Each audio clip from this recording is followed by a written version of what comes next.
Oke, saudara-saudara, silakan kembali ke kursi masing-masing. Kita akan segera memulai. Please return to your seats. We are going to start. Minggu ini adalah minggu suci atau minggu kudus. Karena minggu ini kita akan mengingat penderitaan Tuhan kita Yesus dan kematiannya pada hari Jumat. Dan kemudian kita akan merayakan kebangkitannya dari kematian pada hari Minggu. This week is a holy week because on Friday we will remember the suffering and the death of our Lord Jesus on the cross, and then on Sunday we will celebrate his victory over death. He rose from the dead. Nah, jadi saudara, dalam rangka mengingat kematian Tuhan kita Yesus pada hari Jumat, kita akan mempelajari salah satu dari 7 perkataan Tuhan di atas kayu salib. So, in view of the Good Friday, the suffering and the death of our Lord on the cross, today we are going to look at one of the 7 words of Jesus on the cross. Sebelumnya, marilah kita berdoa. Before we do that, let us pray first. Ya Allah, ya Bapa kami, terima kasih kami boleh datang dan mempelajari firman-Mu. We give you thanks, Father in heaven, for allowing us to come to you and to read and to learn your word. Kami berdoa, berbicaralah, supaya kami mengerti kebenaran-Mu. So we pray, Father, please speak to us through your Holy Spirit so we will understand your word. Dalam nama Tuhan Yesus kami berdoa, in the name of Jesus we all pray. Amen. Amen. Dari ketujuh perkataan Yesus di kayu salib yang paling bukan saja mengenaskan, tapi juga membingungkan, tambahkan kata membingungkan, adalah Eli Eli lama sabachthani. So out of the 7 words of Jesus on the cross, the one that is so painful to hear, but also maybe the most confusing, is when he said, Eli Eli or Eli Eli lama sabachthani. Yang berarti, Allahku, Allahku, mengapa engkau meninggalkan aku? The words said in Aramaic means, my God, why have thou forsaken me? Ini dicatat di Injil Matius pasal 27 ayat 46. It's written in Matthew 27 verse 46. Saudara, mengenaskan karena perkataan ini bukan saja merupakan teriakan, menanggung penderitaan yang tak terbilang, tapi juga cetusan hati Yesus yang hancur ditinggalkan oleh Bapa di sorga. Tambahkan kata ditinggalkan. It is so painful to hear this, not only because it is actually an expression of pain, very excruciating pain, but also it is the expression of the heart of Jesus, the broken heart of Jesus, because he felt abandoned, forsaken by his heavenly Father. Namun apakah benar bahwa pada saat itu Bapa di sorga meninggalkan Yesus di dunia? But the question is it actually true that right at that moment our heavenly Father forsook Jesus on earth? Untuk dapat melihat hal ini secara lebih jelas, mari kita bandingkan apa yang terjadi di kayu salib dengan apa yang terjadi dengan Raja Saul. So to better understand this, let's compare what happened on the cross with what happened with King Saul. Sebagaimana kita ketahui, Saul memulai, tambahkan kata memulai. Dengan baik, dia mengikuti jalan Tuhan Allah. As we all know, Saul began well. He followed the way of the Lord. Namun sayang dalam perjalanannya, ia melenceng. Dan makin tua, makin jauh ia melenceng dari jalan Tuhan. Unfortunately, as time went on, he began to deviate from the way of the Lord. And the older he was, the farther he deviated from the way of the Lord. Pada akhirnya Tuhan Allah meninggalkannya. Tambahkan kata meninggalkannya. So in the end, the Lord God forsook him. Sebagaimana dicatat di 1 Samuel 18 ayat 12. Saul menjadi takut kepada Daud karena Tuhan menyertai Daud, sedangkan ia telah menyingkir dari Saul. As written in 1 Samuel 18 verse 12. Saul became afraid of David because God was with David, while God, had departed from Saul. Had departed. Had forsaken him. Namun inilah ironinya. Walau Saul sudah ditinggalkan oleh Tuhan, namun ia tetap merasa bahwa Tuhan bersamanya. The irony is, even though Saul had been forsaken by the Lord, he still claimed that God was with him. That's the irony. Itu sebab ia terus bercokol di takhta kerajaannya. Walau Samuel sudah memberitahukannya bahwa Tuhan sudah menolaknya. That's the reason.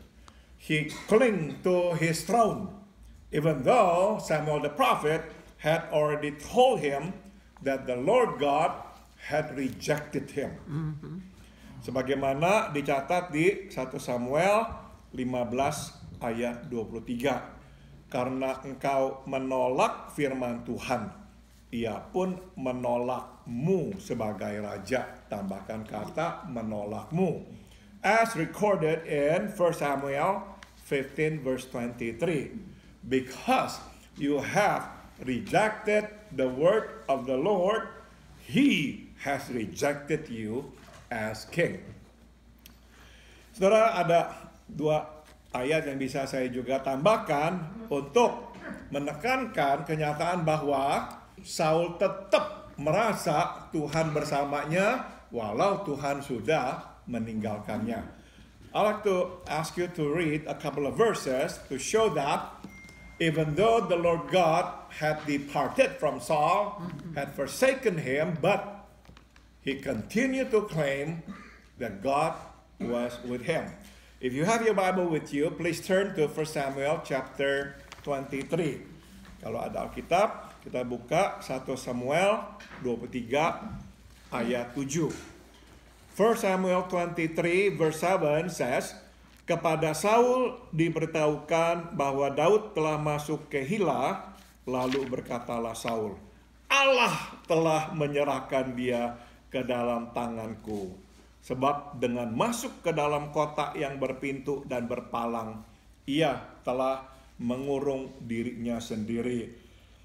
Soon Saul learned that David was at Keila. Good, he exclaimed. We've got him now. God has handed him over to me, for he has trapped himself in a walled town. Jadi saudara, kita lihat di sini, dia mengklaim Tuhan bersamanya, maka Tuhan menyerahkan Daud kepadanya. So as you can see here, he claimed God was with him, and that God had turned David over to him. Satu lagi saudara, di pasal yang sama, 1 Samuel 23 ayat 19 hingga ayat 21. Another one, the same chapter, the 23rd chapter of 1 Samuel, verses 19 to 21. Tetapi beberapa orang Zif pergi menghadap Saul di Gibeah dan berkata, Daud menyembunyikan diri dekat kami di kubu-kubu gunung dekat Koresa, di bukit Hakilah, di sebelah selatan padang belantara. Oleh sebab itu, jika tuanku raja berkenan datang, silakanlah datang. Tanggungan kamilah untuk menyerahkan dia ke dalam tangan raja. Berkatalah Saul, diberkatilah kiranya kamu oleh Tuhan, karena kamu menunjukkan sayangmu kepadaku. Ya, let me read this in English. But now the men of Ziph went to Saul in Gibeah and betrayed David to him. We know where David is hiding, they said. He is in the strongholds of Horesh on the hill of Hakilah, which is in the southern part of Jeshimon. Come down whenever you are ready, O king, and we will catch him and hand him over to you. The Lord bless you, Saul said. At last someone is concerned about me. Jadi bisa kita lihat saudara, Saul ini beranggapan Tuhan bersamanya, baik kepadanya, maka menyerahkan Daud kepadanya. So as you can see here, Saul really believed God was with him, and that God was being good to him by turning David over to him. Nah, sekarang kita bandingkan ya, pengalaman Saul dan pengalaman Yesus. Now let's compare the experience of Saul here with the experience of Jesus. Saul ditinggal Tuhan, tapi ia tidak merasa ditinggalkan Tuhan. Tambahkan kata tidak. Saul was forsaken by the Lord God, but he did not feel forsaken. Saul tetap bersikap sebagai orang yang diurapi oleh Tuhan menjadi raja atas Israel. Saul continued to believe that he was the man anointed by the Lord God to be king over Israel. Saul ditinggalkan Tuhan karena ia menolak, tambahkan kata menolak firman Tuhan. Ia berjalan sesuai kehendak pribadinya yang bertentangan dengan kehendak Tuhan. You see, the Lord God forsook Saul because he rejected the word of the Lord. He walked on his own, according to his will, contrary to the will or the way of the Lord. Right. Inilah dasar atau penyebab Tuhan meninggalkan Saul. So that's the ground on which God decided to forsake Saul. Nah, pertanyaannya adalah apakah Yesus berjalan seturut kehendak pribadi? Now the question is, did Jesus walk on his own according to his will? Jawabnya adalah tidak. Dia berjalan seturut, tambahkan kata seturut, kehendak Allah Bapa. And the answer is no. He walked in accordance to the will of the Father. Yes, he did. Kenyataan bahwa ia tergantung di kayu salib menandakan bahwa ia berada di dalam kehendak Bapa di sorga. The fact that he was hanging on the cross showed and confirmed that he was in the will of the Heavenly Father. Jadi tidak mungkin Bapa di sorga meninggalkannya. So it would be impossible for our Heavenly Father to have forsaken him. Yesus tidak ditinggalkan, tetapi ia hanya merasa, tambahkan kata merasa, ditinggalkan. No, Jesus was not forsaken, but he felt forsaken. He wasn't forsaken. He was walking in the will of the Father. He was doing the will of the Father. So there will be no way God the Father would forsake him. That's right. But he felt forsaken. Jadi saudara, ini nih kontrasnya. Saul berjalan di luar jalan Tuhan dan kehendak Tuhan. Tidak merasa ditinggalkan. Yesus berjalan di jalan Tuhan dalam kehendak Tuhan. Merasa ditinggalkan. So this is what happened. Saul, who walked on his own against the will of the Father, against the will of God, did not feel forsaken, claimed that God was with him. Jesus, who walked in the will of the Father, felt forsaken. Ya. Nah, inilah pertanyaan berikut yang mungkin timbul dalam benak kita. Bila Yesus tidak ditinggal, mengapakah ia merasa ditinggalkan? So here's perhaps the question that popped up in our mind. If Jesus was not forsaken by the Father, why did he feel forsaken? Yeah. Right. He wasn't forsaken. But why did he feel forsaken? Jawabnya adalah karena pada saat ia disalib, bukan saja Yesus menanggung dosa dunia, tetapi juga ia menjadi, tambahkan kata menjadi, dosa itu sendiri. The answer is, at the moment he was hanging on the cross, that moment, Jesus, he did not only carry the burden of sin, but he was made to be sin. He was made to be sin. Seperti kita bisa baca di 2 Korintus pasal 5 ayat 21. As we can read in 2 Corinthians chapter 5 verse 21. Dia yang tidak mengenal dosa telah dibuatnya menjadi dosa karena kita, supaya dalam dia kita dibenarkan oleh Allah. 2 Corinthians 5 verse 21. For God made Christ, who never sinned, to be the offering for our sin. Or you can say to be sin, so that we could be made right with God through Christ.